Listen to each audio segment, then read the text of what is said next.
We used to give a DVD to the guests as they walked out the room, and they like that.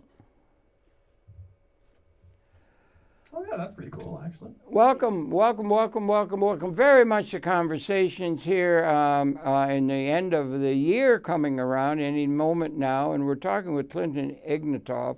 He's a dear friend of ours. We've developed over the last couple of 3 months and everything, and he's a cyber whiz in terms of being able to understand the implications of all the things cyber, and he really understands it. He's written a major piece on that.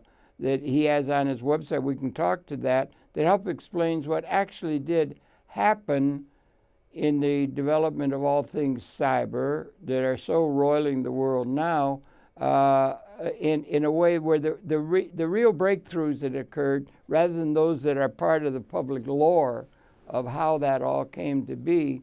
A major paper, and he's also very, very involved with all things cyber, putting this together, and we're going to do a program with him and Clinton. It's so good to see you again here on the, what is the date today? The 20, I forget the date, Tuesday? 18. And so good to see you. And how are you doing up there in Ontario? Oh, I'm doing great, Harold. Thanks for having me again. Well, it's my pleasure. I tell you, I think you're something else. And I was just telling I was telling you, you hadn't happened to see it, but some people who view the Conversations may have seen the program you and I did a month or so ago, and it was really good. And as you know, Clinton, I was also trying to put together within this taping session a program with a Mike Gravel, who had been a major figure in my generation, which in a certain sense was comparable to a major breakthrough in the zeitgeist, the sensibility of the time, as it were, along about 1968 and 69, 70, and through that period, there was a whole lot of shaking going on, as the hippies would say, and it was felt around the world. It culminated in what's called the Woodstock Festival, where they had 200,000 people, 200,000 people gathered at a farm upstate in New York, just on the word of mouth, as it were. And there was something Bobby Dylan was singing at the time, Blowing in the Wind, and it was felt a major transformative moment. And I think we're in a major transformative moment. And in that period, Mike Gravel was very active in the United States Senate. That's the gentleman we were going to talk with earlier today, and we couldn't get through to him. But he was a major figure, sensing that there was a major change that was being stressed by the establishment as well. So what we're going through now is another period similar to that, and the society has gone through periods where you go for a long time and things are steady state. You understand steady state and so forth. And it stays steady and things are calm and that sort of thing. And then there's a quickening and there's a qualitative transformation. And I was going to try and connect the thing of 1968 and 70, which it's valuable, I think, and also to now, because there's a major thing going on now, and you understand very well the implications of what's going on now in a time of qualitative transformation, not just another year in the calendar or another period. And that's what I'd like to talk to you about here. Do you understand all that or not? Yes, I follow what you're saying there. It's a shame you couldn't get Mr. Gravel on, but yeah, maybe another time. Oh, for sure. I'm really interested in that. Yeah, as far as qualitative changes and major transformational moments, okay, so on my site, clintonthegeek.com, I've just been writing a blog, and I've been putting together some YouTube videos trying to flesh out computer history in a way which I'm hoping makes it more transparent. Yeah. And I've been trying to use the ideas of Marshall McLuhan to help me understand media in a way which sort of tells the story in a more fluid way from the, like, I'm trying to make it all connect, because the story of how computers developed is a very organic one. It built up over time, and so the way computers became these simple things that you programmed to do math, and they became more complex simulation engines that could create these boundless cyberspaces, and what that means, and then how the internet connected this all together. I've only been scratching the surface. I've been studying real hard to try to come up with a story which is fact-based, but also has the important details without compromising on technical literacy. But I don't want to make technical stuff. I want to make like a human story, right? Would you see it as like a possible film script or something like that? Possibly. Day, yeah.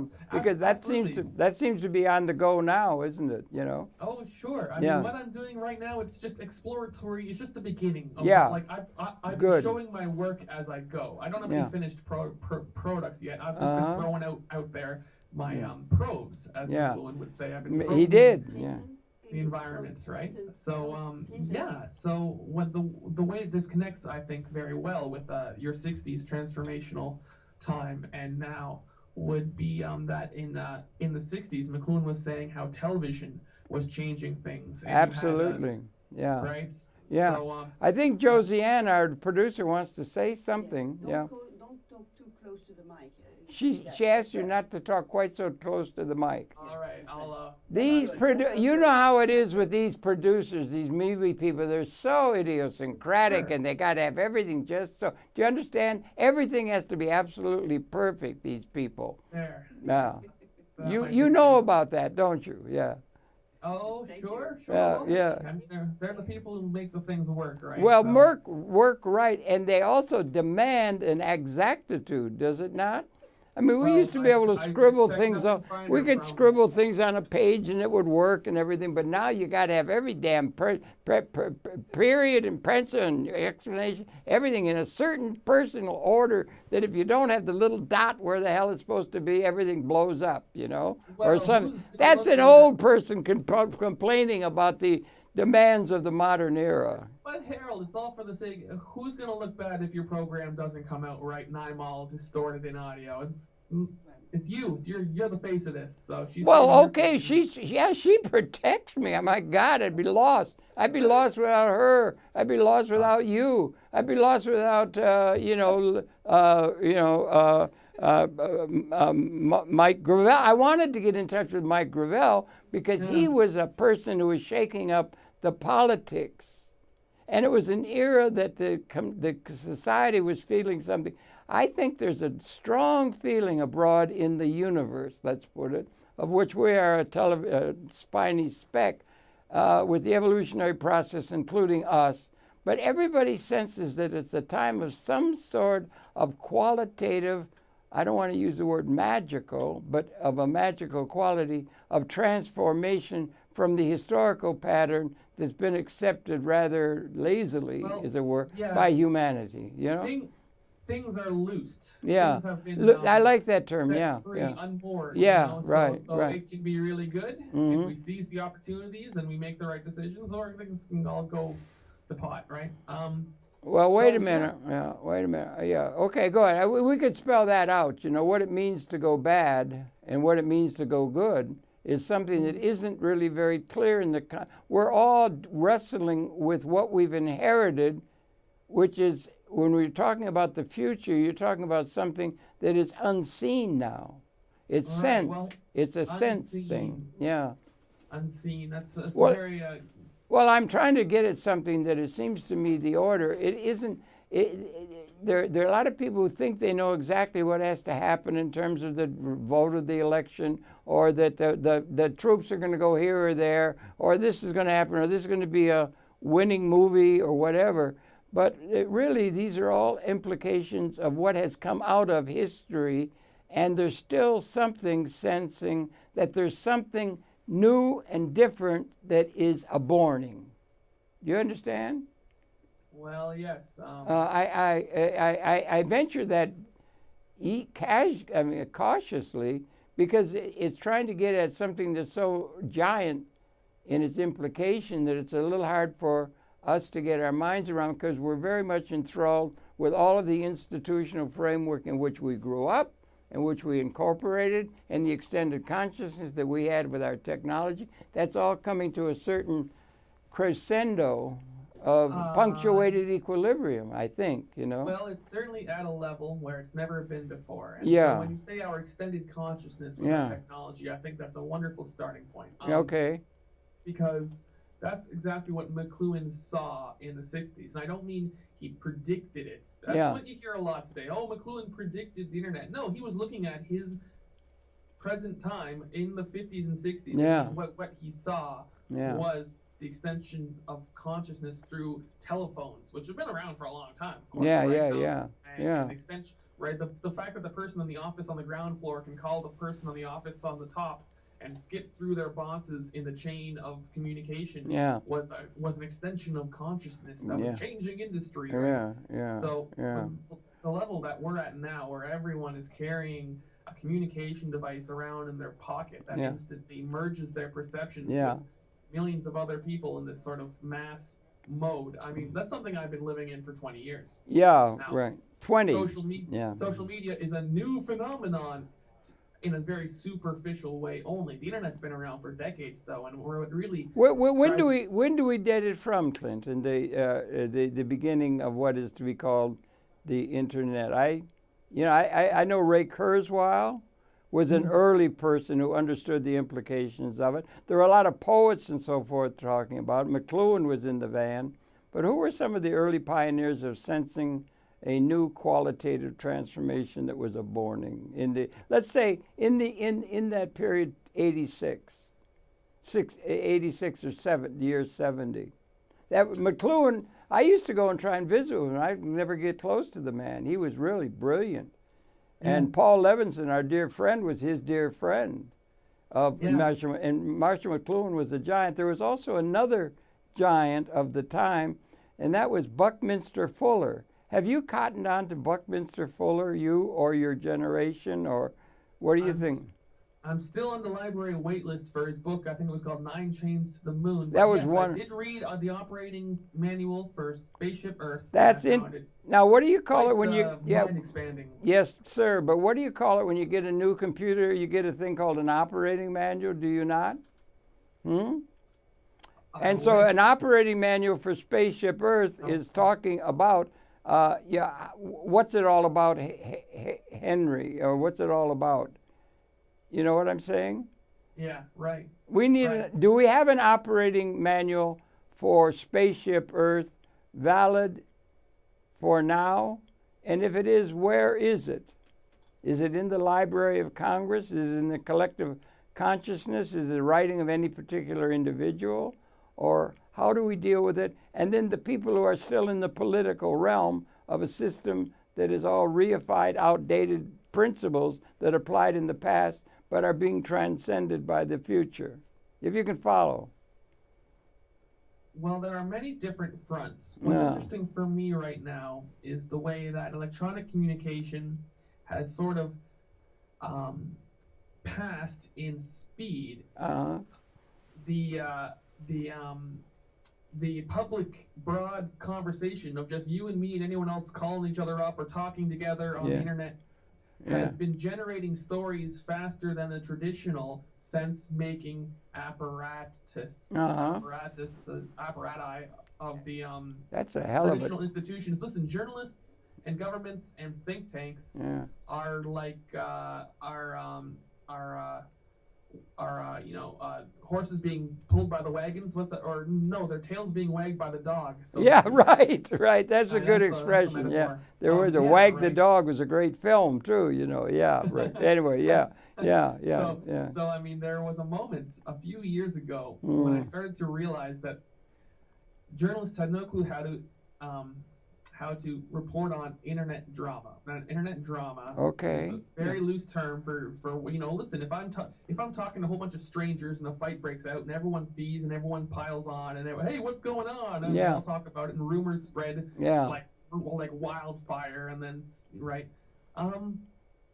the actual event that happens, it happens differently for every single person looking at it, depending on the order that it showed up on the computer screen and how deep they went into it. And so events don't happen on the internet like they do in reality, where everyone's standing around watching one thing happen. Everyone has their own window, their own take, and either they see things directly from the first sources, or they get some compressed, digested summary by someone else, or they read it off some off-brand wiki page, right? Like, everyone's got a different.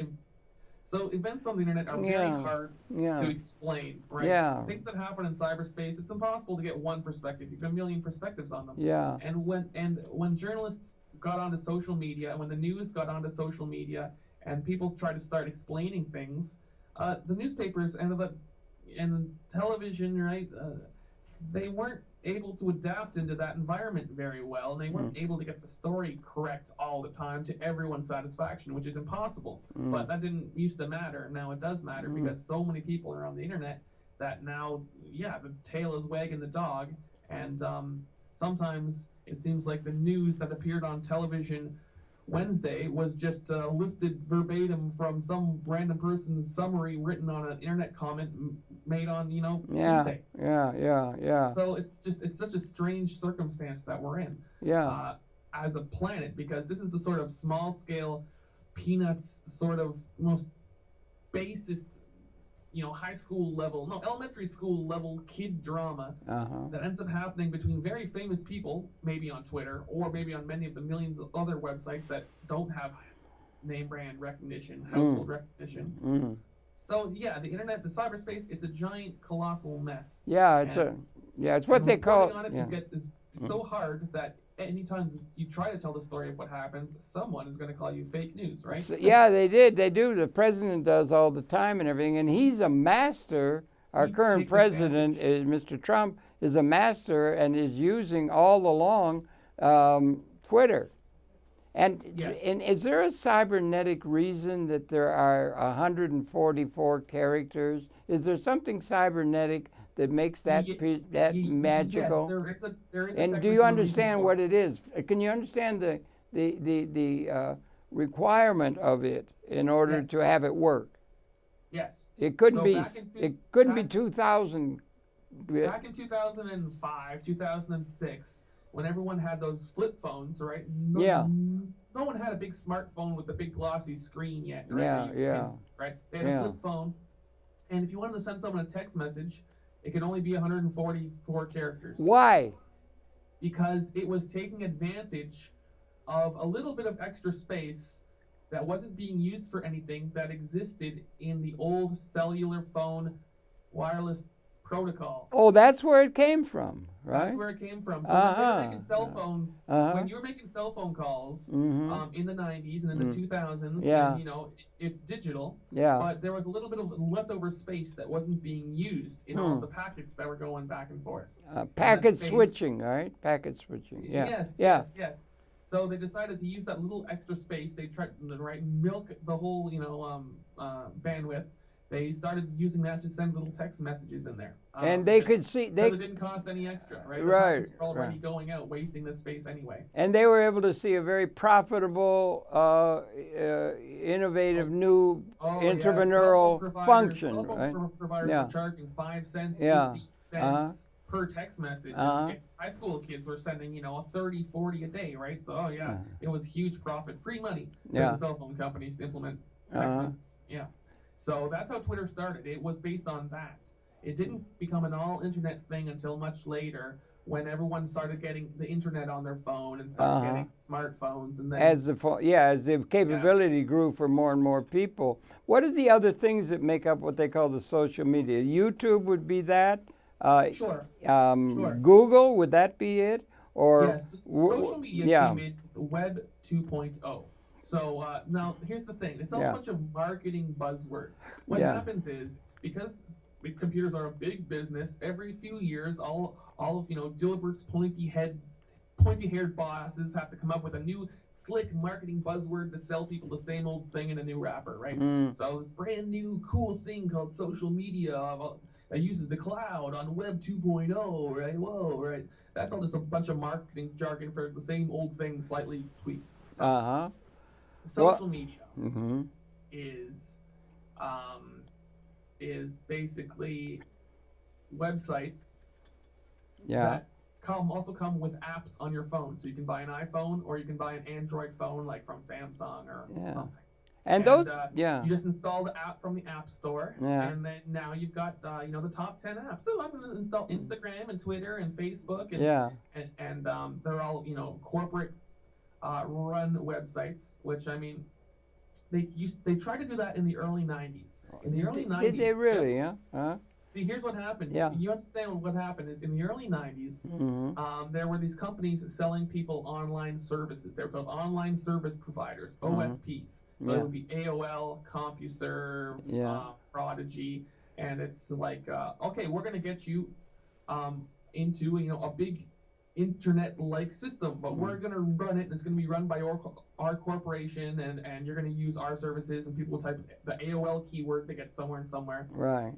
And then a guy named Tim Berners-Lee invented something called the World Wide Web, which was free, and anyone could access it, and it cut out all of the corporate stuff, and then you could just go make a website and use a program called a web browser and go to a www.com address, and that just exploded, and it destroyed the business models of all of these online service providers, because no one wanted to use the AOL chat room that's only for AOL subscribers. They just wanted the World Wide Web, please. So what happened to the people who had business models seriously in the old way when the new thing comes along? What happens? Is it just dross by the roadside, or do they adapt to it, or would let's say the business community or the population at large? Two different groups of people, but what's the implication of that churning of what is called the business model algorithm or something to the larger society? I mean, you had a business going, and then all of a sudden you're out of business because of the thing. I guess the same thing happened when they used to have horse and buggy, and then along came an automobile, and you don't see many horse and buggies anymore. And they had to adapt or die. So lots of companies adapted. The online service providers, OSPs, became internet service providers, ISPs, because no one wanted to use their special online service. They just wanted the internet so they could have the web, right? So the web became basically everything. When people think of the internet, they think of the web. They're synonymous. They're the same thing, right? Not really. Not a technical guy like me. But most people, the web is the internet, right? So it wasn't until smartphones in like 2008, I think. That's just yesterday. Steve Jobs came along with the iPhone. And then and then Google released the Android operating system. And now everyone's got a smartphone. And now corporations are finally getting people back into social media, which is another corporate top-down controlled structure where they control the advertisements and they get the data again, and everyone's acting like, oh, the internet, the web, oh, that's so old. No one makes a website anymore. Now people go into my, corporate-run website and use my service, right? Because businesses always want to make money, and well, that's what it's. So that's basically what it is. You have these centralization. And then in the early 90s, with the World Wide Web, everything went decentralized for about 15 years. And now things have been re-centralized again very quickly back around social media. Oh, really? Now, where there's an old saying, an old Scottish saying is, we don't know where we're going, but we're on our way. We don't know where we're going, but we're here to say, lidle, diddle, deedle, diddle, do I. We don't know where we're going, but we're on our way. Is that the song of the moment for humanity? Yes, I'd say. I mean, that's the thing from the 19th century, along with Harry Lauder. You know about Harry Lauder. Now, he could really sing, but anyway, go ahead. Harry Lauder, sir. No, but there's a lot of confusion about what is going on, is there not, in the human consciousness now? Well, there are trends. Yes, okay. Talk to it if you can. Yeah. Absolutely. Yeah. As I was talking earlier, events and drama happen on the internet, and if you only watch television news and you write and you haven't been online, like I have, then I think Twitter came along. You know what Twitter is now, and you know what Facebook is now, and maybe you know what Instagram is, right? So that's all social media, and so you know that on Twitter, there's Twitter trends that rise and fall, and for the past in 2009 and 2010, there was, the Arab Spring, right? There was all these events where Twitter was changing geopolitics, and the ability for people to connect for the first time was causing massive disruptions and exciting new political things. And it's true. There was creating that kind of a situation that had only been dreamed of in the past. Yeah, by all means. Yeah. Now, in my experience, the internet has been around for much longer, and on a much smaller scale. Those events have been happening for decades. There's many stories I'm reading about in the 80s where some small town where everyone was sitting on their, Commodore 64 computers was, oh, the mayor just got ousted in a crazy story where, the new mayor got in because he had a campaign on this bulletin board system, right? Sort of things that we're seeing happening on a large, very local scale have been happening for decades on smaller scales. Anytime you introduce computers into society, into a town, into a state, into a country, into a province, into a school board, whatever, some institutional bunch of people who now all of a sudden can talk to each other and organize super fast, and their opinions rock the whole system. This is the sort of ground game, right? Bottom up action, which only just now has been, finally bursting to the top level hierarchies of our planets, where now all of a sudden we have countries like, we're initiating cyber war on one another, which is just another way of talking about internet drama. Well, so far as I'm concerned. Well, right?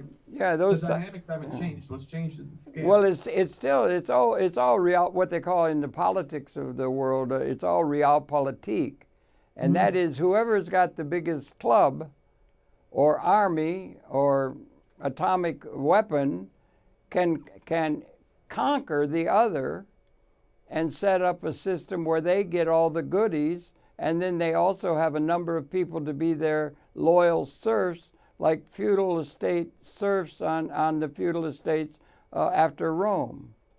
And in a certain sense, that still holds. We still don't have a universal just system for everybody, and it's thought to be impossible for either geopolitically or just in the common acceptance of things by the people in large.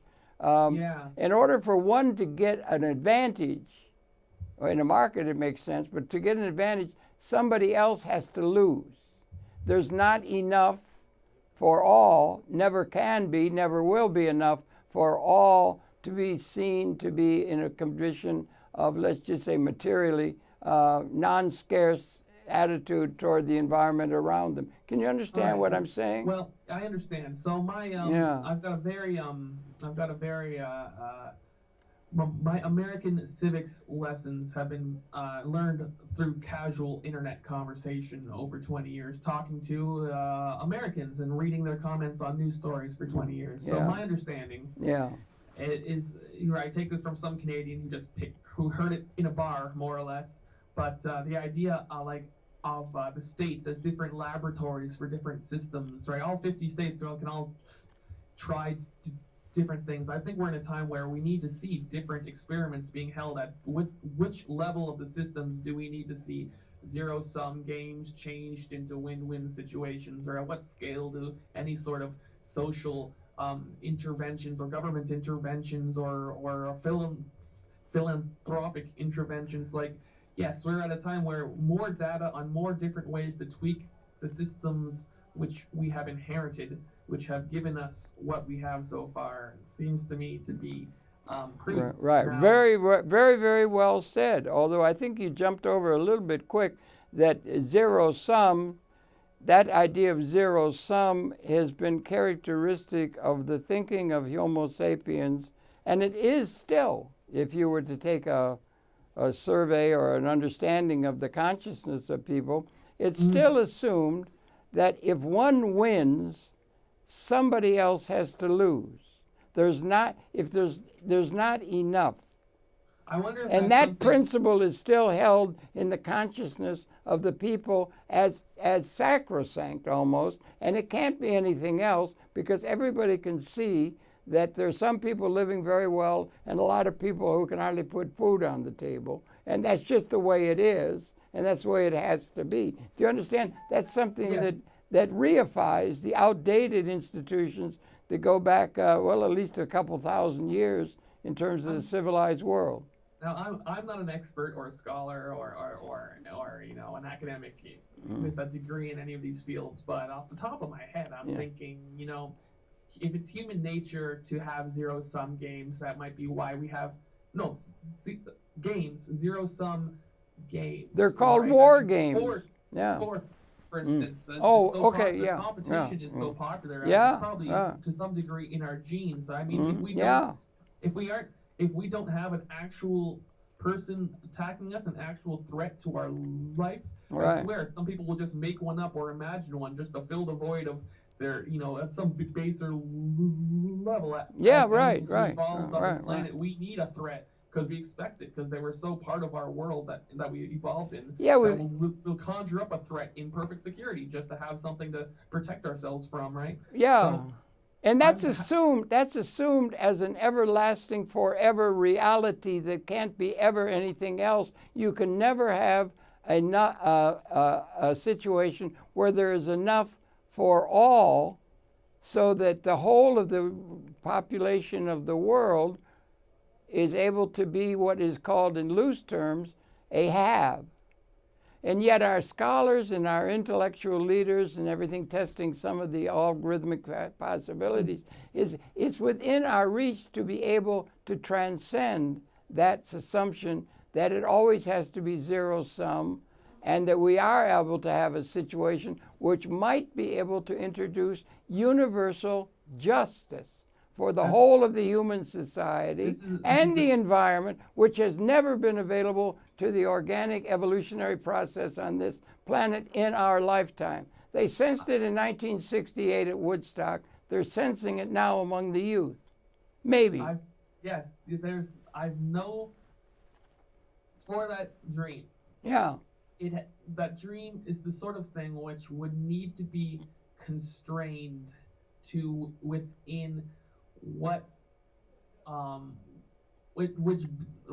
it's a future ideal which has to be constrained to what is possible and reasonable and what people would allow given the current system, right? Absolutely, it would be, It's not going to happen out of the blue. No, it would happen as an evolving process, Again, I'm just spitballing again. Based on what I read online on the internet, people are very glad in the West to have the freedom to elect people, to elect their rulers through a vote, which they, is secret, which means there's no way for them to prove to someone who's oppressing them who they voted for, right? You can't present proof of who you voted for, but you can audit the system, right? Ideally, I'm against electronic voting, by the way. You are. Interesting. That's interesting. I'm very much in favor of paper in a box, because then some poll watcher, volunteer, can stand there and watch the box and make sure the box doesn't get tampered with. When it's all on a computer, you destroy the trust that people have that the vote is secure. So anyway, right? So, and that requires regionalization. That requires local government and local leadership, and then that goes up to a state or provincial level, and that goes up to a national level. So once you start talking about systems beyond a national level, I mean, I think a large part of the populist revolt and uprising, well, not a revolt yet, but lots of the populism today, which is looked at as against supranational unelected organizations, stems from people clinging on to this democratic voting system, which they, even if it's not perfect, they still feel the need to protect. With all due respect, it clings to all of our institutions. The political process itself is one where you get winners and losers. And one nation will become very powerful, put all of their money into making, like, say, for instance, great destructive submarines carrying mass atomic weapons in order to intimidate other people of the world or nations who would have the effrontery to bring any system that is challenging to that assumed order because they have the weapons to enforce their pattern of living. It's been like that ever since Rome in Europe with the kings and so forth. And it's been like that throughout history. And to have something else coming is what may be part of the sensing of uncertainty in the time in which we live. There's one saying, let me have one saying we can relate to maybe. It was James Joyce. You've heard me say it before. James Joyce had Daedalus saying, history, that's what we're talking about, the bounds of history, the institutional connections to the past, all of the institutions that are formulated in a certain condition that is changing. But he had Daedalus say, history is a nightmare of injustice from which we're attempting to awaken. And that we might be at an era where we might actually be awakening to a new way that subsumes all of the nostrums and principles of what constitutes reality all through the evolutionary process right up until yesterday almost, historically speaking, is what is got something to... I think that's what motivated Woodstock, and I think that's what motivates a lot of the thinking going on now. I think you're right. Absolutely. It's interesting. See, this is why I love Marshall McLuhan. As you know, absolutely. And there were others, well. Yeah, Marshall McLuhan was great, yeah. So right now, internet culture yes, sir.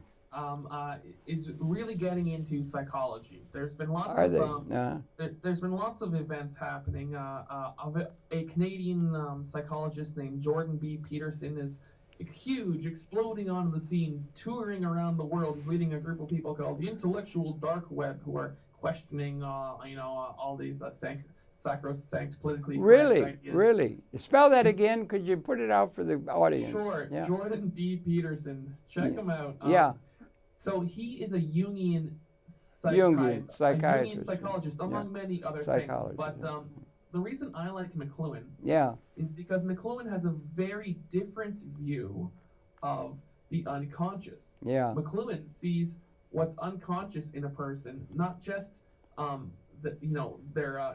below the waters in their own mind, and not just part of some Jungian mythological story-based inherited archetype. But McLuhan's idea of the unconscious is it's everything in front of your face that you can't form a thought about, everything in your environment which you have not, you don't have control over by being familiar with it, by being media literate, by being, right? It's about where your attention can go and what you can think about and what you have the words to control. So part of my project on my site, clintonthegeek.com, which is only just beginning with my YouTube videos, is to try to talk about computers in a way which captures them in total, all of the elements of the computer, because the computer is so much more advanced than a television. Right? The analog media in the 60s and 70s is just a wire that stretches really long, or it's just a radio wave, and it's analog, which means those sound waves that hit your ear are the electrical impulses going down the wire. Right. But nowadays, everything's digital and can be processed and can be halted and arrested and turned around and changed. And it's like our McLuhan's digital electronic nervous system, which has extended us across the planet, has now got a whole bunch of crazy switcheroos going on inside of it. They've been and the whole field of postmodernism and all these weird fringe academic critical theories that nobody really takes seriously because they're too strange and weird. They're all trying to deal with what it means to be a globally connected human in a digital environment which has been fractured, which has been processed, which has been corporatized, which has drones and webcams, and it's because it's trying to capture this idea of it's sort of like a film by Videodrome or Alien. What's his name? I'm not sure offhand. I mean, I might know. If you said it, I might recognize. Yeah, a Cronenberg film. It's like a Oh. David Cronenberg film. Okay, yeah. This vision of what it means to be human in the 21st century when you consider your technology and your tools to be a part of your body, right? Or an extension of your mind, you know? That's a filmic fair thing. Is that what you're saying? It's in the internet now, or an intellectual? David Cronenberg, He's a person. film director. Oh, okay. I'm learning here. Yeah. Okay. Is he still living? He's still with us, or yes, no? Yes, I believe so. Yeah, absolutely. Okay. How many other people might you identify? You've identified that one fellow you gave us before who's really done something major. Cronenberg, you mentioned, that's another for the viewers who might be interested in trying to go along with some of the thinking you and I are trying to put here, particularly you. Okay. Who else could you recommend to the cognoscente who's trying to understand the implications of the zeitgeist time in which we live? I really liked Stuart Brand's Media Lab. Okay. It was a book that came out in 1986, 87. Yeah. Because we're looking at how the technology we see today existed. It was the future being invented at MIT in the late 80s. So I haven't dug into Stuart Brand. Stuart Brand's good, yeah. Yeah. But if you want a real radical thinker who changed the planet, and you have to look at Richard Stallman. Richard Stallman. Richard Stallman. Who's different? It's a different Stallman than our. The guy in New York. The guy in New York that we know. Mark Stallman. It's not Richard Mark Stallman. Is he any relationship to Mark Stallman? I'm afraid not. No. Okay. Sorry. No, but Richard Stallman, he was a hacker at MIT. Yeah. He was in the computer labs at MIT in the 70s and 80s. You see, the computers have always been a hobby. Yeah. For nerds, right? They just want one so they can play with a computer and program it, right? Yeah. And so microcomputers in the 70s were for hobbyist nerds. And then a few of them got rich, right? That's Steve Jobs and Steve Wozniak. That's Bill Gates and Paul Allen. If you think of and Bezos, in the popular imagination, in the popular mythos, which I'm trying to supplement or augment or dilute, in the popular mind, computers have been this corporate thing with Apple and Microsoft. Right. But really, hobbyists have always still been around under the surface, doing their own things, programming the chips directly, running things on their own for the fun of it. And computer hobbyists are protected in their freedoms to actually own computers and to program them and to do their work by legal mechanisms. It's really radical. It's called the copyleft instead of the copyright. Yeah, right. Okay, yeah, right. Copyleft license, the GNU license by Richard Stallman, who was a hacker, who needed to find a legal way to force software and computers to be free and open so anyone can understand it and anyone can go inside and see how it works. And we don't live in an evil totalitarian 1984 world full of devices that spy on you. Now, that's the world people are buying anyway when they buy these little home assistant AI boxes, or that they talk to, these little talking boxes. People don't want to even type on a screen anymore. They just want to talk, right? Oh, it's so convenient, right? Well, yeah, but it's like you're buying Orwell's 1984 and installing it on your mantelpiece, right? Another giant, Orwell, yeah. AI, that's artificial intelligence, is that AI? Yes. Yeah, okay, that's another concept that is worth putting into the mix, huh? Yeah, that's coming. Oh, absolutely. And how far along, if I may, how far along are we in terms of, there have been people who have had myths throughout all of history, a lot of the basis of a lot of our spiritual followings, like Spartacus and Jesus and others that were major figures of leadership at the time of their, and they have a lasting meaning for many, many people and so forth. In fact, a good deal of the people that we have to repair to have come into the modern recognition out of a historical pattern. And one of the things is the idea of this idea of let's say politics. We were going to try and talk with Mr. Gravel today. I would like to have, because Mike Gravel, I'm sort of closing quotes back before your time in a sense. Your time is here and now in the future by all means. but I'm talking back to what was sweeping the world in about 1968 or 1970. I don't know if you're able to pick up on it by whatever was able to be realized, but there was a tremendous amount of sense in the world that there's something really fantastic going on. Like, for instance, we may be liaisoning with a qualitatively new and elementary for all non-zero sum relationship to the universe.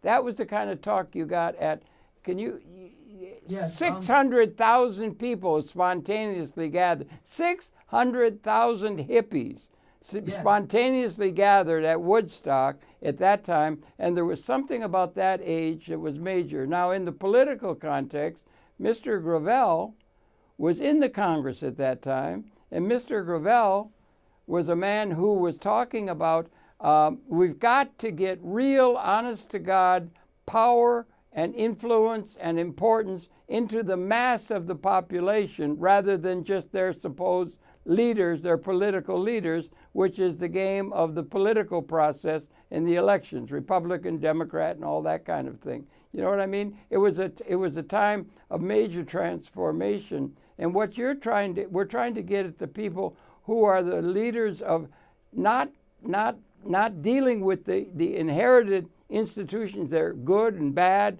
or their inherent capabilities of the past, but what is the resonatingly something synergistic, synergies, behavioral systems unpredicted by the sum of its parts, and and relating to the future that was manifest politically. It couldn't be realized because we had too many people politically had to anchor to our Constitution, to our political role in the world, and the realpolitik, and all of that kind of. They had to anchor in the name of responsibility. Do you understand what I'm saying?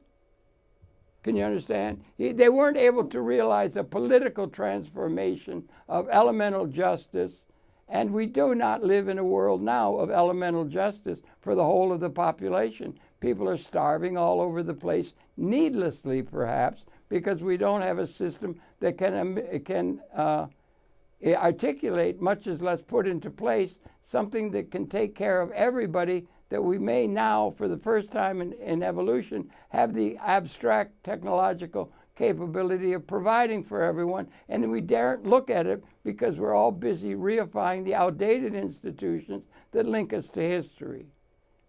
Right. Now that may not make sense, but okay. Yes, it makes sense. And what we have is the history of attempted communist governments, which is a big conversation nowadays. Right now, everyone's reading everyone who follows the internet conversation is reading the Gulag Archipelago. Are they really? Yeah. Okay. Yes. Yeah. And trying interesting. to look at the ways in which systems which seem to promise all the best and all the wellness and the overthrow of the oppressors. These are the guys who were stopping you and starving you, right? How they all end up turning murderous and tyrannical and barbarous and being filled with the worst sort of people who only want power and a person to blame and flog so as to get off their sadistic jollies, right? So yes, as Mr. Daedalus had Mr. Joyce had Daedalus said, history is a nightmare of injustice. Yes, from which we're attempting to awaken. So, there's very little evidences of the awakening. So in something other than terms that are outdated out of a historical pattern that they were relating to, that allowed them to adjust to an elementary unjust world, which it has always been and continues.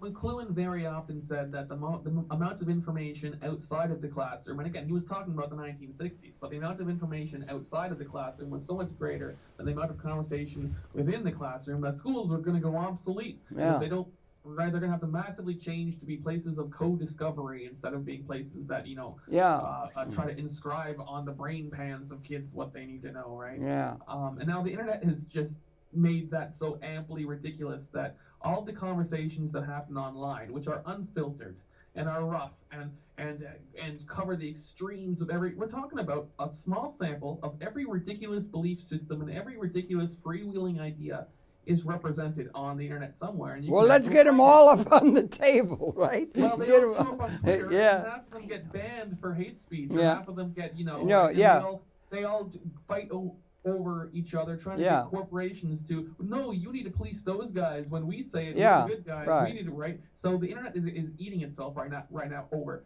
censorship, over what the rules should be for who gets to have a platform and talk, and who needs to be banned and have their online identity erased and cut out from the conversation. And right now there are some new websites that are trying to start up that are free speech oriented. And the thing is, every time you start a website that's saying we'll allow everything, the first people who show up there are a bunch of racists, right? Those are the people who need. Right. I want my right to be a son of a bitch. I choose my language. Yeah. But the problem is now there are payments processors, which is how companies like it's getting down to where credit card companies won't let these websites fundraise, or like banks or PayPal and these services that handle money are now the ones saying we're going to shut down this website's ability to make money or to send money to its users because they are allowing this thing, right? So it's like when the websites allow something, somewhere down the system, some other corporation gets letters and pressure put on them by all these masses of activists who will all say, you have to stop this, you have the power, why are you letting this happen, right? Well, so that's the internet right now. It's a big shit show of people trying to censor one another, or otherwise, get their voice out. And so but okay, very good. But one thing for sure is somebody said,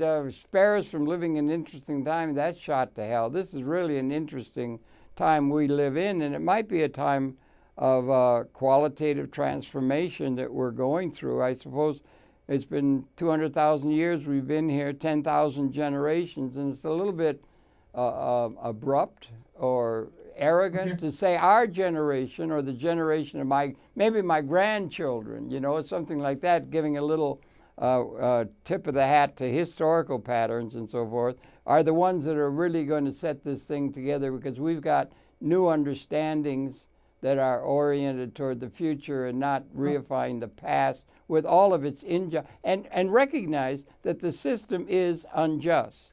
I feel like we have great potential. We do have great potential for good, and I think the way to do that is to find out what is transcendently true about human nature. Thank you. Constant about us as creatures on this earth, even as everything in the environment changes and churns year after year after year, because you can see things changing all the time, and I feel like it's a very naive, terrible habit of the young to look at old people or to look at times 50 years ago or 100 years ago and say people back then were terrible. No, people back then were exactly the same underneath. What was changing was the environment and the culture and the technology, right? People are the same now as they were 1,000 years from now, as they were 10,000 years from now.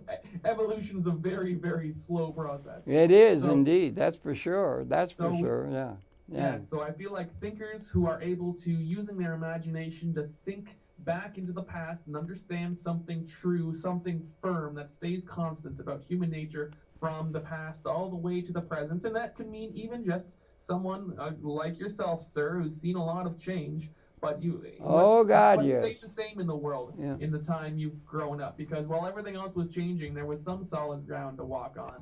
You had the whole pattern of history to walk on and to live in and celebrate and enjoy and all that kind of stuff and everything. So, the only thing I like about McLuhan is that he built his work on the entire history of the classics. Harold Innis, I think, Harold Innis, absolutely. Harold Innis is a fantastic intellectual. I really like Bias of Communication. McLuhan built on him. George Peterson has got a lot of history in him, but Camille Paglia, I don't know. Camille Paglia is an excellent. She's a wonderful writer, and she wrote Sexual Personae, which was a huge book in 1992, exploring all of art history through the entire Western culture. It's this thick. It's all right. I can't quite see it very well out through the screen, but how thick is that? How thick is it? Is it this thick? Oh, this thick? Yes. This thick? Oh, yeah. This thick? Yeah, about that this thick. thick? Right there, you got it. Is it all on a little disc? Is it all on a little app? I think it's like 4, Anyway, miniaturization, she wrote an essay in her new book, which just came out. And the essay was called Cosmic Cults. No, Cosmic. Okay, it was all about the 60s and what happened in the 60s. She was there. She was a student. In the 60s, while all the stuff that you were talking about was happening, and she was talking about the spiritual awakening and how too many people of her generation, some of the smartest thinkers in this brand new explosive time of cosmic consciousness, a lot of them did too much acid and dropped out, or literally like dropped out. Whereas the people who stayed in school and who weren't part of it ended up inheriting large parts of the academic system and were total squares, man, as you might say. Yeah.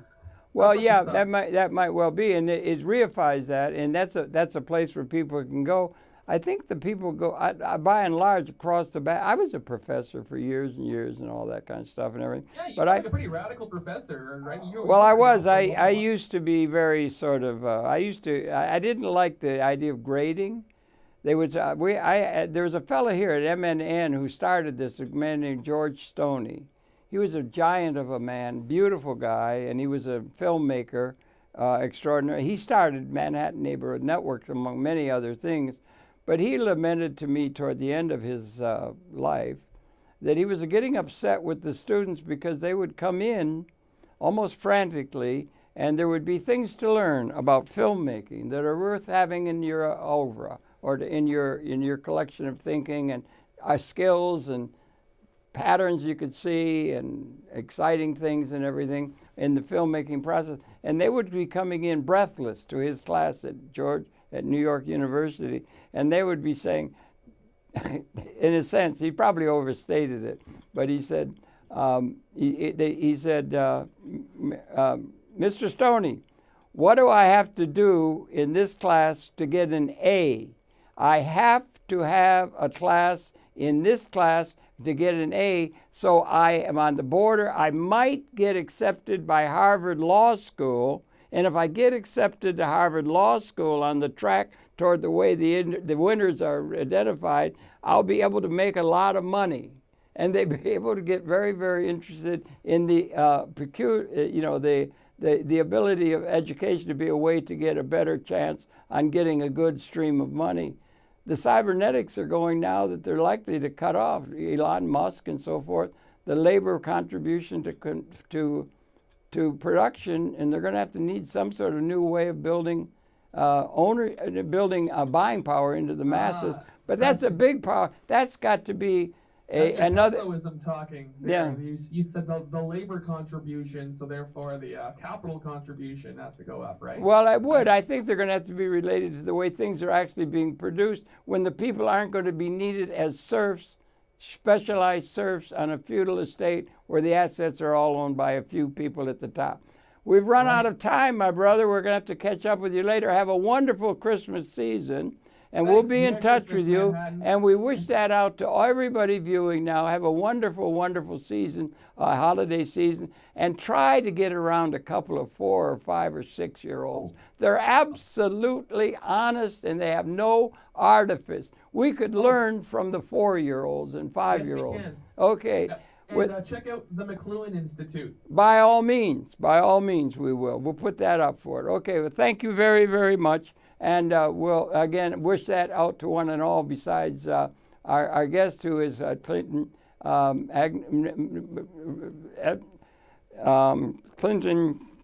Esnikov. No.